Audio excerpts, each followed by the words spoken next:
Hello everyone, welcome to competitive exams tech prep. मेरा नाम पुष्पांजलि है और आज की इस वीडियो में हम एक बहुत इम्पोर्टेंट टॉपिक डिस्कस करने जा रहे हैं जिसका नाम है threads running on UI thread, और जिसकी हम बात करने वाले हैं development of Android application subject के अंदर। तो बहुत इंपॉर्टेंट वीडियो है आपके एग्जाम पॉइंट ऑफ व्यू से। अभी तक आप मेरे चैनल पे जुड़े नहीं हैं तो जुड़ जाइए, कर लीजिए चैनल को सब्सक्राइब और बेल बटन को प्रेस कर दीजिए, जिससे आने वाली वीडियोस की नोटिफिकेशन आपको मिलती रहे और ऐसी उसी वीडियोस आप देख पाएं। आप मुझे टेलीग्राम पे फॉलो कर सकते हैं जहाँ पे मैं वीडियोस के नोट्स प्रोवाइड करती हूँ। लिंक डिस्क्रिप्शन बॉक्स में मिल जाएगा, वहां से चेक करके ज्वाइन कर सकते हैं। एंड्रॉयड की पूरी प्लेलिस्ट को एक्सेस करने के लिए भी लिंक डिस्क्रिप्शन बॉक्स में दिया हुआ है, वहां से आप सीक्वेंशली सारी वीडियोस को एक्सेस कर सकते हैं। तो चलिए स्टार्ट करते हैं अपने टॉपिक को बिना देरी के। बात करते हैं कि कौन से ऐसे थ्रेड्स होते हैं जो यूआई थ्रेड पे रन करते हैं। उससे पहले हमें डिस्कस करना होगा कि यूआई थ्रेड क्या होता है। तो यूआई थ्रेड क्या है? यूआई थ्रेड्स हमारे क्या होते हैं, हर एक एंड्रॉयड एप्लीकेशन के अंदर एक मेन थ्रेड होता है। ठीक है, एक मेन थ्रेड होता है जिससे आपका एप्लीकेशन एग्जीक्यूट होता है। यानी जो आपका एप्लीकेशन एग्जीक्यूट कराएगा वो आपका कहलाएगा आपका मेन थ्रेड। ठीक है, तो हर एक एंड्रॉयड एप्लीकेशन में आपका एक मेन थ्रेड होता है जो कि आपके एप्लीकेशन के एग्जीक्यूशन के लिए रिस्पॉन्सिबल होता है। उसमें जितनी भी एक्टिविटीज हो रही हैं आपके एप्लीकेशन के अंदर, वो सभी एक्टिविटीज के लिए रिस्पॉन्सिबल होता है। तो इस थ्रेड को हम मेन थ्रेड भी कहते हैं और इसका एक और नाम देते हैं जिसका नाम है यूआई थ्रेड। ठीक है, तो यूआई थ्रेड हमारा बेसिकली मेन थ्रेड होता है हमारे एप्लीकेशन का, जो सारी एक्टिविटीज को एग्जीक्यूट कराने में, बेसिकली एप्लीकेशन को एग्जीक्यूट कराने में हेल्प करता है। ठीक है, तो हमारे एप्लीकेशन के अंदर जितने भी कंपोनेंट्स होते हैं, लाइक जो एक्टिविटीज हम कर रहे होते हैं, जो सर्विसेज हम यूज कर रहे हैं, या फिर जो कंटेंट प्रोवाइडर्स होते हैं, ये सारे आपके इसी थ्रेड के अंदर क्रिएट किए जाते हैं। तो आप देख पा रहे हैं कि जो हमारे एप्लीकेशन के अंदर मेन मेन कंपोनेंट्स हैं जिसके थ्रू हमारा एप्लीकेशन एग्जीक्यूट होने में हेल्प कर रहा है, जो ऑपरेशंस करने में हमारे कंपोनेंट्स हेल्प करते हैं, वो सारे कंपोनेंट्स भी हमारे इसी थ्रेड के अंदर क्रिएट हो रहे हैं। ठीक है, और बेसिकली जो हमारे ये कंपोनेंट्स हैं, इन कंपोनेंट्स को जो सिस्टम कॉल आएगी वो सिस्टम कॉल भी हमारी इसी थ्रेड के अंदर परफॉर्म हो रही है। तो यूआई थ्रेड बेसिकली सारा काम आपका इसी के अंदर यूआई थ्रेड के अंदर ही हो रहा है। ठीक है, तो ये आपको समझ में आ रहा है कि हमारा जो एप्लीकेशन है उसमें जो यूआई थ्रेड है वो कितना ज्यादा इम्पोर्टेंट है, कि उसमें सारी कुछ सारा आपका एप्लीकेशन का कंपोनेंट हो गया। ठीक है, या फिर जितने भी आपके ऑपरेशंस हो गए, सब कुछ आपका इसी थ्रेड के अंदर जो है एग्जीक्यूट हो रहा है। ठीक है, सो अगर आपके एप्लीकेशन में सिर्फ एक सिंगल एक्टिविटी है तो आपका जो लाइफ साइकिल मेथड्स हैं, सारे लाइफ साइकिल मेथड्स और ज्यादातर जो इवेंट हैंडलिंग कोड हैं वो सारे आपके यूआई थ्रेड के अंदर रन होंगे। ठीक है, और बेसिकली जो यूआई थ्रेड से रिलेटेड जितने अपडेट्स भी होंगे वो भी हमारे इसी थ्रेड के अंदर होंगे। तो मोस्ट ऑफ चीजें आपको यूआई थ्रेड के अंदर देखने को मिल रही हैं। अब यूआई थ्रेड के अलावा हमारे क्या कोई और थ्रेड भी यूज होते हैं? तो आपका आंसर होगा यस, आपके बहुत सारे थ्रेड्स यूज होते हैं यूआई थ्रेड के अलावा, क्योंकि ये मेन थ्रेड है। ये मेन थ्रेड है यानी आपके एप्लीकेशन के लिए ये बहुत ज़्यादा इम्पोर्टेंट है। आपके एप्लीकेशन को एग्जीक्यूट करा रहा है, आपके एप्लीकेशन के एग्जीक्यूशन के लिए इम्पोर्टेंट है। लेकिन सभी काम, सारा काम आपका ये सिर्फ पर्टिकुलर यूआई थ्रेड नहीं कर सकता है। तो क्या होगा, तो हमें थ्रेड, अदर थ्रेड्स के भी का भी यूज करना पड़ेगा। फॉर एग्जाम्पल मान लीजिए कि आप किसी कंपनी में काम कर रहे हैं और आप उस कंपनी के, मान लीजिए, टीम के लीडर हैं। ठीक है, तो आपके अंडर कई सारे टीम मेंबर्स हैं।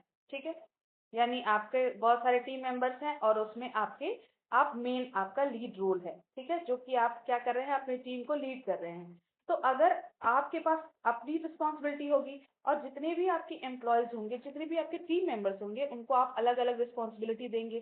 ठीक है, और अगर मान लीजिए वो सारे टीम मेंबर्स हटा दिए जाएं और कहा जाए कि सिर्फ आप काम करिए, तो आपका क्या होगा, बहुत ज्यादा आपके ऊपर बर्डन आ जाएगा।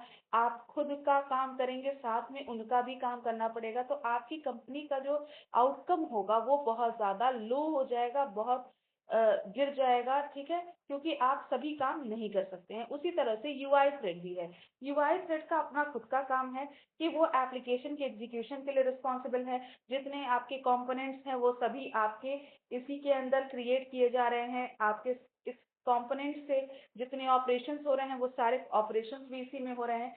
तो ये सारा काम जो है वो आपके इसी पर्टिकुलर मेन थ्रेड के अंदर हो रहा है।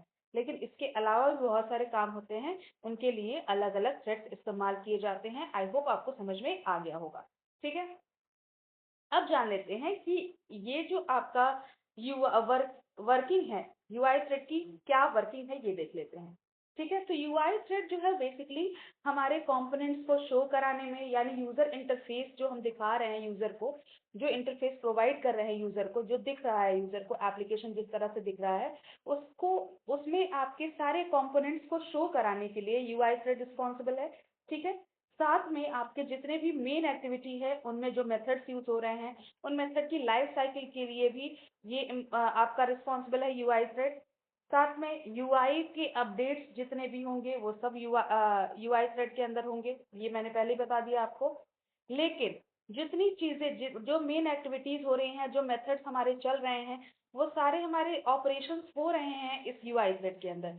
लेकिन ये क्या करता है, आपके ऑपरेशंस को हैंडल करता है लेकिन इसको टर्मिनेट नहीं करता है, ठीक है। ऑपरेशंस को टर्मिनेट नहीं करता। फॉर एग्जांपल मान लीजिए आप अपना फोन चलाते हैं, फोन में बहुत सारे एप्स होते हैं आपके, ठीक है। अब आप कोई ऐप आप चला रहे हैं, सडनली आपको दूसरा ऐप चलाने का मन हुआ, आप डायरेक्टली क्या करते हो, बिना उसको बंद किए हुए आप सीधे दूसरे ऐप पे स्विच कर जाते हो। लेकिन क्या वो एप्लीकेशन आपका बंद हो जाता है? नहीं, बंद नहीं होता है। वो क्या होता है, आपका बैकग्राउंड में चलता रहता है। तो बैकग्राउंड तो क्या हो रहा है कि उसका ऑपरेशन तो बैकग्राउंड में चल ही रहा है, यानी टोटली यूआई थ्रेड जो है वो आपका क्या कर रहा है, आपके ऑपरेशन को टर्मिनेट नहीं कर रहा है, ठीक है। तो टर्मिनेट नहीं कर रहा तो उसके ऑपरेशंस चल कैसे रहा है, तो उसके ऑपरेशंस चल रहे हैं with the help of message queue, looper, handler और हैंडलर थ्रेड, ठीक है। ये सारे इन ऑपरेशंस को हैंडल कर रहे हैं। तो ये सारे कंपोनेंट्स जो होंगे, मैसेज क्यू होगा, लूपर होगा, हैंडलर होगा, हैंडलर थ्रेड, ये सब यूआई थ्रेड जो है इन कंपोनेंट्स को यूज करता है अब इन सारे ऑपरेशंस को हैंडल करने के लिए, ताकि जो आपका एप्लीकेशन बैकग्राउंड में रन हो रहा है उनमें ऑपरेशंस होते रहें, ठीक है। आई होप आपको समझ में आ गया होगा। अब ये कंपोनेंट्स क्या क्या काम करते हैं चलिए ये देख लेते हैं। तो सबसे पहला कंपोनेंट हमारा आता है मैसेज क्यू। मैसेज क्यू का क्या काम है, देखिए मैसेज क्यू है यानी कुछ ना कुछ इंफॉर्मेशन स्टोर करेगा, ठीक है। तो यूआई थ्रेड में जो मैसेज क्यू होगा वो आपका इसको कौन एग्जीक्यूट करता है, यूआई थ्रेड एग्जीक्यूट करता है, ठीक है। तो अगर आपका पर्टिकुलर टाइम पे मैसेज क्यू एम्प्टी है यानी खाली है, वैसे तो आपके कुछ ना कुछ इन्फॉर्मेशन रहेगी, और अगर खाली है मैसेज क्यू एम्प्टी है तो यूआई थ्रेड जो है उस टाइम पे ब्लॉक हो जाएगा। लेकिन ब्लॉक होने का मतलब कि आपके ऑपरेशन को टर्मिनेट नहीं कर रहा है, वो वेट करेगा कि आपके मैसेज क्यू के अंदर किसी ना किसी तरह का चेंज हो और उसे रिस्पॉन्स मिले ताकि वो आगे का काम कर पाए, ठीक है। मैसेज क्यू में आपके कुछ पीस ऑफ वर्क होते हैं यानी कुछ इंफॉर्मेशन होती है, एक के बाद एक आपकी क्यू में लगी होती है, जिसको आपका मैसेज क्यू के बाहर आते ही लूपर जो है वो आपका एग्जीक्यूट कराने में हेल्प करता है, ठीक है। अब बात करते हैं हैंडलर की। हैंडलर क्या होता है, तो जो आप मैसेज क्यू के अंदर टास्क देते जा रहे हैं कि कौन कौन से टास्क हमें करने हैं, वो सारा मैसेज क्यू के अंदर, यानी जो मैसेज क्यू ऐसे बन रहा है उन सभी में हम क्या कर रहे हैं, टास्क को देते जा रहे हैं कि एक टास्क यहाँ, एक टास्क यहाँ, एक टास्क यहाँ, एक टास्क यहाँ है।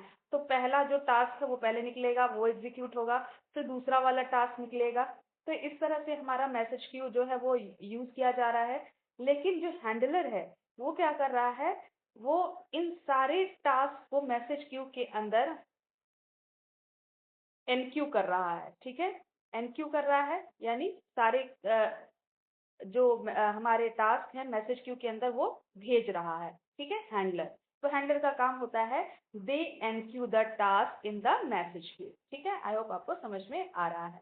तो एनक्यू कैसे करेगा, उसके लिए उसको लूपर की आवश्यकता होगी। ठीक है, लूपर की हेल्प से ही वो मैसेज क्यू के अंदर सारे टास्क को एनक्यू कर पाएगा, सारे टास्क को भेज पाएगा, ताकि मैसेज क्यू के अंदर सारे टास्क जाएंगे, उसके बाद आपका वो एग्जीक्यूट होने के लिए रेडी हो जाएंगे। ठीक है, और ऑल्सो क्या करता है ये, एग्जीक्यूट भी करता है। ठीक है, मैसेज क्यू के अंदर टास्क को रखता है और उसके बाद एग्जीक्यूट भी करता है जब हमारा मैसेज क्यू से टास्क बाहर आता है तब। ठीक है, अब हैंडलर के दो काम होते हैं, दो यूज हैं। पहला तो वो मैसेज को शेड्यूल करता है, मैसेज को मैसेज क्यू के अंदर डाल रहा है, यानी मैसेज क्यू के अंदर वो भेज रहा है जब मैसेज को या टास्क को, तो वो बेसिकली क्या कर रहा है, मैसेज को शेड्यूल कर रहा है। ठीक है, और साथ में जो भी मैसेज क्यू के अंदर से टास्क बाहर आ रहा है उनको एग्जीक्यूट भी कर रहा है। ठीक है, यानी फ्यूचर में जो भी एग्जीक्यूट होने वाले हैं उन सबको पहले मैसेज क्यू के अंदर भेजेगा, और उसके बाद जब मैसेज क्यू से टास्क बाहर आएगा उनको एग्जीक्यूट भी कर रहा है। दूसरा इसका काम है to enqueue an action to be performed on different thread, यानी अलग अलग थ्रेड पे क्या क्या एक्शन परफॉर्म करने हैं उनको भी एनक्यू करता है। ठीक है, तो सारा जो हम बेसिकली शेड्यूलिंग का काम कर रहा है हमारा हैंडलर। ठीक है, तो हैंडलर का काम है कि जो भी मैसेज क्यू के अंदर जो टास्क परफॉर्म करने हैं उनको रखेगा, साथ में जो थ्रेड्स के अंदर एक्शन परफॉर्म होने हैं उनको भी एनक्यू करता है। ठीक है, तो हैंडलर सिर्फ आपका उन थ्रेड्स के लिए वर्क करता है जिसके साथ लूपर होता है और जिसके साथ मैसेज क्यू होता है। ठीक है, आप खुद के भी थ्रेड्स बना सकते हैं और यूआई थ्रेड से कम्युनिकेट करा सकते हैं हैंडलर के थ्रू। तो हैंडलर इसमें भी हेल्प करता है कि आप खुद के थ्रेड्स बना ले और यूआई थ्रेड से आप कम्युनिकेट कर पाए। ठीक है, नेक्स्ट बात करते हैं लूपर की। तो लूपर क्या होता है, हम तब से वो बात कर रहे हैं कि मैसेज क्यू के साथ हमें लूपर भी चाहिए, तो मैसेज क्यू के साथ लूपर क्या काम कर रहा है। तो लूपर एक ऐसी क्लास है जो कि मैसेज लूप को रन कराने में हेल्प करती है, यानी किसी भी थ्रेड के लिए जो मैसेज लूप होगा, जो हमारा मैसेज क्यू होगा, उसमें आपका रन कराने के लिए यूज होता है हमारा लूपर। ठीक है, सो जब हमारे थ्रेड को लूपर और मैसेज क्यू मिल जाएगा, उसके बाद हमारे थ्रेड को एक प्रिपेयर मेथड कॉल करना पड़ेगा।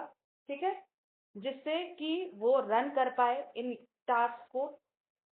प्रिपेयर मेथड बेसिकली क्या करता है, आइडेंटिफाई करता है कि कौन सा थ्रेड हमें मुझे कॉल किया है, और उसके बाद उस हिसाब से लूपर और मैसेज क्यू को वो क्रिएट करता है। ठीक है, मैसेज क्यू ऑब्जेक्ट को क्रिएट करता है उस थ्रेड के लिए, और उसके बाद वो क्या करता है, बेसिकली ये जो हमारे मैसेज क्यू ऑब्जेक्ट और लूपर ऑब्जेक्ट होता है वो हमारा स्टोरेज क्लास के अंदर क्रिएट करता है।